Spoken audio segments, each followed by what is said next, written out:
अक्सर जब मैंने काम करना शुरू किया तो मुझे अलग अलग पार्टीज का कलर जरूर दिया गया।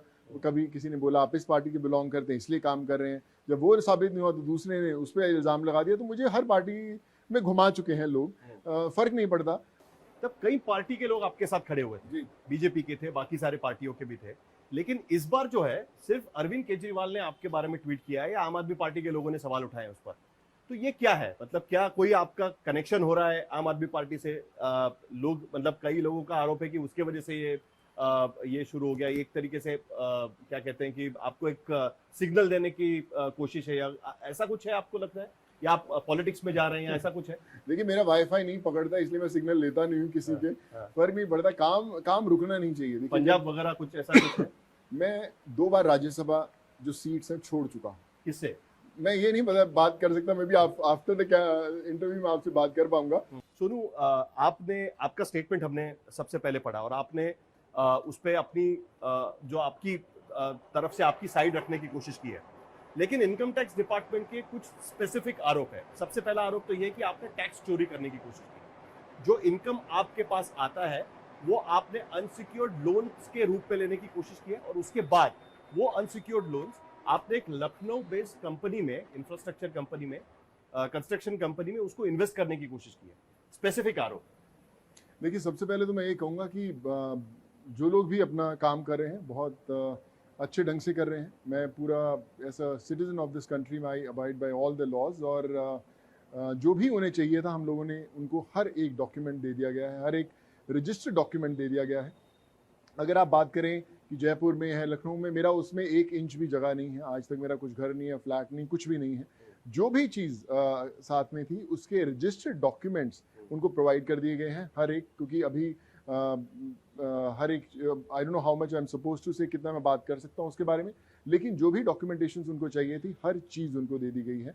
और समय बताएगा, बोलते हैं कि समय से पहले कुछ नहीं होता। उनके कुछ सवाल हैं, उसका जवाब देना मेरा फर्ज है, और हमने दे भी दिया है, और उनके पास सारे डॉक्यूमेंट्स हैं। और अगर मंगवाते रहेंगे सो आई मेक श्योर कि हर एक डॉक्यूमेंट उनके टेबल पर समय से पहले पहुंचे। फाउंडेशन को लेकर आपके सवाल उठाए, उनका ये कहना है कि करीब करीब 18.9 करोड़ रुपए का पैसा उसमें आया था सितंबर तक, अगस्त से सितंबर तक, और उसमें से खर्चा आपने हार्डली 1.9 करोड़ रुपीस का किया हुआ है। तो उनका कहना है कि इतना पैसा आपने बचा के क्यों रखा है? सवाल उठा रहे हैं। देखिए, बड़ी कमाल की बात है साहिल, अगर मैं आपको 100 रुपये देता हूँ और मैं बोलता हूँ कि आप इसे सही ढंग से खर्च कीजिए, तो आपके कंधे पर एक बोझ होता है कि ये किसी और की अमानत है और इसे सही ढंग से सही लोगों पर जाना चाहिए।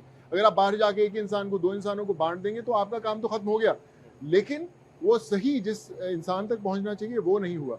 मेरी फाउंडेशन में जो भी पैसा आया है, सुच चैरिटी फाउंडेशन में, उसमें बहुत एक मात्रा मेरी खुद की एंडोर्समेंट फीस है। आपने खुद पैसे डाले? खुद की एंडोर्समेंट फीस है। अगर मुझे कोई ब्रांड आता है, मैं बड़े बड़े कॉर्पोरेट्स के ब्रांड्स के, बहुत सारे ब्रांड्स के, मेरा पहला हर एक कॉर्पोरेट को ये रिक्वेस्ट रहती है कि आप मेरे जो मेरी फीस है उसको 50% कम कर दीजिए, कुछ ब्रांड्स में 100% कम कर दीजिए, कुछ में 25%, जो भी उन कॉर्पोरेट्स को ठीक लगता है वो पैसा आप फाउंडेशन में दान कीजिए ताकि हम ज़्यादा लोगों तक मदद कर पाएँ। वैसा ही हुआ। बड़े बड़े ब्रांड जो मैंने किए, किसी ने 25%, किसी ने 50%, किसी ने 100%, पूरा का पूरा मैंने 0 फीस में काम किया और फाउंडेशन में दिया गया। तो उसमें वो फाउंडेशन में वो पैसा भी है। तो I to make sure that every penny, जो भी एक एक रुपया है, एक एक पाई है, वो सही जगह पर खर्च हुए।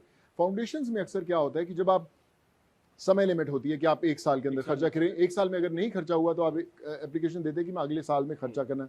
मेरी फाउंडेशन का तो काम ही अभी शुरू हुआ है। अप्रैल से लेकर सितंबर में 5 महीने में जो हम लोग कर पाए हैं, अभी तो मेरे पास और 6 महीने बाकी हैं और फिर 1 साल बाकी है। मैं पिछले कुछ समय में, अगर आपने देखा होगा, तेलंगाना में एक हॉस्पिटल बनाने की कोशिश कर रहा हूँ। हमने जगह भी देखी, डॉक्टर से बात किया, बड़े बड़े जितने इंस्टीट्यूट हैं उनसे बात किया कि अगर हम कुछ ऐसा हॉस्पिटल का, एक ऐसा मेडिकल इंफ्रास्ट्रक्चर बना सके जहाँ पे इलाज फ्री में हो, तो फर्क नहीं पड़ता सोनू सूद रहे ना रहे, लेकिन वो काम चलते रहना चाहिए, परमानेंट काम हो। अक्सर क्या होता है कि जब पैंडेमिक, ये किसी ने तैयारी नहीं थी, पैंडेमिक आया, फिर सेकंड वेव आई, लोग अभी थर्ड वेव बात करते हैं, तो हमें तैयारी करके रहना बहुत जरूरी है। दैट्स वाई मैं ये सब मुलाकातें हो रही थी बड़े बड़े हॉस्पिटल से, और आज भी इलाज हो रही है। जब मैं सुबह यहाँ पर आ रहा था आपके स्टूडियो में, तो मुझे आधा घंटा निकलने में लगा, क्योंकि लोग अभी भी इंतजार कर रहे थे। किडनी ट्रांसप्लांट्स हैं, लिवर ट्रांसप्लांट, और हम देश भर में, हम एक स्टेट में नहीं, हम अक्सर फाउंडेशंस होती हैं कि या तो सिर्फ खाना खिलाती हैं, या तो सिर्फ आंखों का ऑपरेशन करवाती हैं, या कुछ हमारी फाउंडेशन में पढ़ाई भी करवाते हैं। सब मेडिकल में हर एक चीज़ का इलाज हम लोग करते हैं। और आप कोई भी चीज़ मांगी, एजुकेशन मांगी, हम लोग उसमें भी करते हैं। तो हमें बहुत सोच समझ के चलना पड़ता है।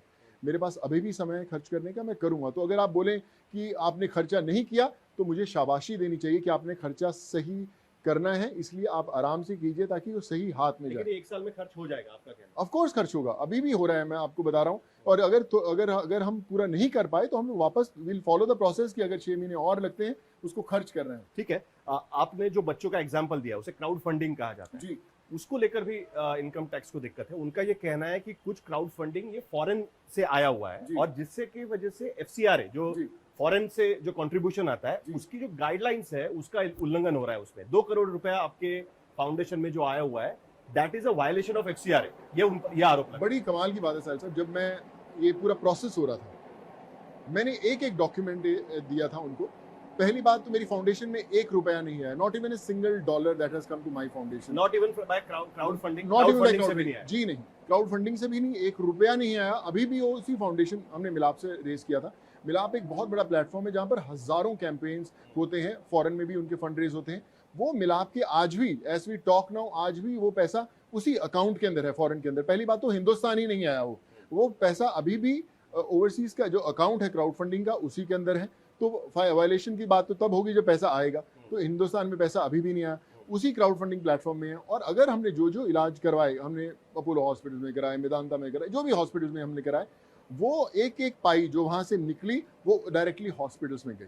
वो डायरेक्टली हम पूरे रिपोर्ट्स लेते हैं, पूरे हॉस्पिटल्स के डिटेल लेते हैं, पेशेंट के डिटेल लेते हैं। हम उस तो ये सारी चीजें आपने इनकम टैक्स को दी नहीं क्या? मैंने बिल्कुल दी, उनके सामने दिखाई। क्योंकि और पहले सर्वे हुआ, जी। सर्वे तो आम बात है, वो कई सर्च ही लोगों था। पर होता है, नहीं, सर्च ही लेकिन था। उसके बाद उसको सर्च पे कन्वर्ट किया गया। जी तो ये तब्दीली क्यों हुई? अगर आप पहले से ही उनको ये सारी चीजें बता रहे थे वो शुरू से ही सर्च था, अच्छा, लेकिन ओके। रिपोर्ट्स सर्वे की आई थी, शुरू से ही तो सर्च आपका था। कहना है कि पहले से ही रेड था? जी ओके। मैंने उनको तभी उनके सामने सामने डॉक्यूमेंटेशन दी, करीबन इतने मोटे डॉक्यूमेंट से जो प्रूव कर रहे थे एक एक पेशेंट की detail, phone number, pan cards के साथ, जिसकी मदद की गई और जिसको वहां पे किया गया। दे सॉ कि there is not even a single penny that has come to my account.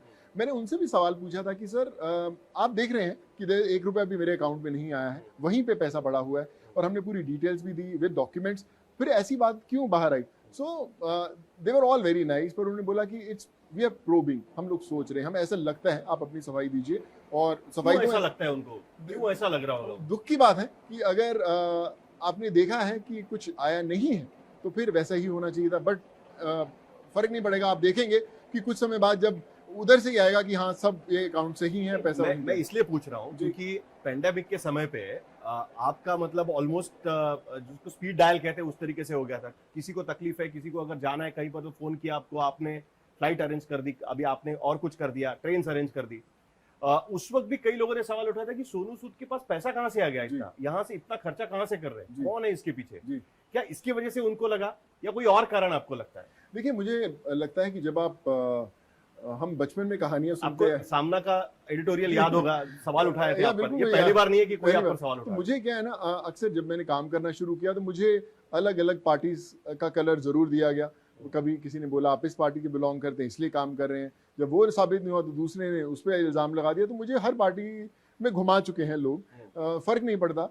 मैं हमेशा ये मानता हूँ कि जब मुझे किसी के हॉस्पिटल बेड के लिए फ़ोन आता था, जब मुझे ऑक्सीजन के लिए फ़ोन आता था, दवाइयों के लिए फ़ोन आता था, तो मैं नहीं देखता था कि वो किस राज्य से है, उसमें कौन सी पार्टी रूल कर रही है। मेरा मकसद होता था हेल्प करना, और मैं आज भी कर रहा हूँ। सवाल उठा रहे थे कि पैसा कहाँ से आ रहा है। बिल्कुल, मैं आपको वही बता रहा हूँ। जब हम लोग मदद भी कर रहे थे तो हमारे साथ भी बहुत सारे लोग जुड़े कि सोनू यार बहुत अच्छा कमाल कर रहा है, बसेस तो भेज रहा है, आधी बस हमारी तरफ से भेजेंगे, आप हम आधी बस भेजना चाहेंगे, हम एक बस भेजना चाहेंगे, मैं बसेस के अंदर पानी देना चाहता हूँ, मैं बसेस के अंदर खाना देना चाहता हूँ। तो एक मूवमेंट थी जहाँ पे लोग जुड़ने शुरू हुए। आपने दिल्ली का नाम लिया, अच्छा वो आपने दिल्ली का नाम लिया क्योंकि मैं दिल्ली पर ही आने वाला था। क्या दिल्ली से आपका जुड़ना, जी। ये कई लोग कहते हैं, क्योंकि अभी हमने देखा कि जब सामना में एडिटोरियल आया था तब कई पार्टी के लोग आपके साथ खड़े हुए थे, जी बीजेपी के थे, बाकी सारे पार्टियों के भी थे, लेकिन इस बार जो है सिर्फ अरविंद केजरीवाल ने आपके बारे में ट्वीट किया है या आम आदमी पार्टी के लोगों ने सवाल उठाए उस पर। तो ये क्या है, मतलब क्या कोई आपका कनेक्शन हो रहा है आम आदमी पार्टी से? लोग मतलब कई लोगों का आरोप है कि उसके वजह से ये शुरू हो गया, एक तरीके से क्या कहते हैं कि आपको एक सिग्नल देने की कोशिश है, या ऐसा कुछ है आपको लगता है, या आप पॉलिटिक्स में जा रहे हैं, ऐसा कुछ है? देखिए, मेरा वाईफाई नहीं पकड़ता इसलिए मैं सिग्नल लेता नहीं हूँ किसी के, हाँ। फर्क नहीं पड़ता, काम रुकना नहीं चाहिए। देखिए, पंजाब वगैरह कुछ ऐसा कुछ है? मैं 2 बार राज्यसभा जो सीट्स हैं छोड़ चुका हूँ। किससे? मैं ये नहीं बात कर सकता, मैं भी आफ्टर द इंटरव्यू में आपसे बात कर पाऊंगा, लेकिन पैंडेमिक के दौरान 2 दफ़ा मुझे हुई। आई रिमेंबर कि जब मुझे एक फ़ोन आया कि उन्होंने बोला कि do you want to go to the upper house, तो मैंने बोला कि thank you so much, but I feel very honoured कि मुझे आप इस लायक समझते हैं, but mentally I was not ready. मुझे लगा कि लोग सोचेंगे कि यार इसी के लिए कर रहा है या क्या है, या मैं किसी से पूछता नहीं, सही भी करता हूँ, गलत भी करता हूँ, अपना जो दिल में आता है आगे निकल पड़ता हूँ। लेकिन अगर मुझे सीट मिल गई, कहीं ये थम ना जाए, तो I was not very sure. तो मैंने बोला कि अभी शायद मैं मेंटली तैयार नहीं हूँ उसके लिए, तो अभी आप मुझे छोड़िए। पॉलिटिक्स बहुत कमाल का फील्ड है, मैं हमेशा बोलता हूँ। लोग बोलते हैं कि यार तू पॉलिटिक्स इज डर्टी गेम, आप जाओगे पॉलिटिक्स से परहेज नहीं है। बिल्कुल परहेज नहीं।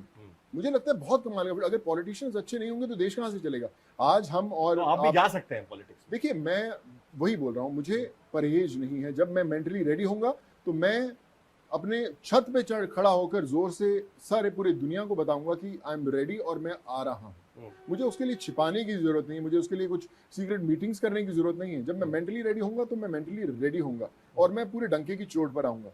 लेकिन मैं जैसे आपको बोलता हूँ कि कई बार आपको किसी की आइडियोलॉजीज फॉलो करनी पड़ती है। कि भैया जब मुझे राज्यसभा ऑफर हुई तो मैंने उनको बोला कि देखिए ऐसा है, 2 शर्तें होंगी। जब मैं सोच रहा था कि मैं करूं या ना करूं, तो मैंने उनसे बोला 2 शर्तें होंगी। एक, मैं किसी के अगेंस्ट नहीं बोलूंगा। अगर आपकी पार्टी किसी और पार्टी से कोई प्रॉब्लम होता है, कुछ होता है, आप मुझे बोलेंगे सोनू ट्वीट कर उसके बारे में, मैं नहीं करूंगा। मुझे जो ठीक लगे मैं वो करूंगा। अगर आप उसके लिए तैयार हैं ऐसा तो हो ही नहीं सकता ना। आप जिस पार्टी में जाओगे उसके अपोनेंट्स होंगे, उनके बारे में बोलना तो पड़ेगा। सवाल तो वो मेरे लिए बहुत बड़ी एक कश्मकश थी जो मुझे जिसके कारण आज शायद मैं नहीं ले पाया। सो दे were all okay. They said नहीं, तुम राज्यसभा एक ऐसा प्लेटफॉर्म है जहां पर आप और बेहतर काम कर सकते हैं, जो भी आप कर रहे हैं, और बड़े स्तर पर कर सकते हैं। पर मुझे लगा कि शायद थोड़ा जल्दी है, तो इसलिए मैंने वो स्टेप नहीं लिया। लेकिन मैं हमेशा सबको बोलता हूँ, जितने भी मेरे बहुत सारे दोस्त हैं, पॉलिटिशियन, नेता, बड़े दोस्त हैं, मैं उनको बोलता हूँ कि हम अक्सर जब मंच पर जाते हैं, इलेक्शंस होते हैं, रैली होते हैं, हम दूसरी पार्टी के बारे में बात करते हैं कि यार उसने कुछ नहीं किया, सरकार फेल हो गई। मैं कहता हूँ कि ऐसे प्लेटफॉर्म बनने चाहिए जहां पर आप दूसरी पार्टी की बात ही ना करें। जो उन्होंने किया अच्छा किया, अगर हमारे लायक हम इस लायक हैं कुछ अच्छा करने के लिए, तो हमें आप लीजिए, नहीं तो उसी पार्टी को सोचिए। तो फिर ये रेस क्यों हुई है ऐसा आपको लगता है? What can be the reason behind it? अगर आप कह रहे हैं कि आपका सब कुछ ठीक है, why did income tax department feel कि आपके यहाँ पर आके रेड करना चाहिए? सिर्फ आप पर नहीं, आपसे जुड़े बाकी जो जगह है वहां पर भी जाके उन्होंने किया। देखिए, मुझे लगता है तो ये तो वही जवाब दे सकते हैं कि क्या कारण है। पर जो जैसे आपने बोला कि काम जो है बड़े स्तर का हो रहा था, जब आप इस लेवल का काम करने की कोशिश करते हैं और कहीं ना कहीं जो फ्लो है लहरों का, उससे आप अलग चलने की कोशिश करते हैं, तो आपको तूफानों के लिए तैयार रहना बहुत ज़रूरी है। बट इम्पॉर्टेंट ये है कि आप तैराक अच्छे होने चाहिए कि तूफान कितना भी आए आप तैर कर अपनी मंजिल तक पहुंच जाए। तो कोशिश कर रहा हूँ तैर के मंजिल तक पहुंच जाऊँ। कोई इनकम टैक्स वायलेशन नहीं है आपके हिसाब से? कोई किसी भी तरीके का इनकम टैक्स वायलेशन नहीं है? कोई भी आपने इनकम ऐसा नहीं लिया है कि जो अनसिक्योर्ड लोन के रूप में दिखाया और टैक्स बचाने की? देखिए, मेरे पास हर डॉक्यूमेंट है, हर एक डॉक्यूमेंट प्रोवाइड किया गया है जो भी उन्होंने मांगा है। हम लोग प्रोवाइड करते रहेंगे जब तक वो मांगते रहेंगे। मैं अपने जो मेरे ऑफिस के चार्टर्ड अकाउंट में उनको भी बोला, उनको जो नहीं चाहिए वो भी दीजिए उनको।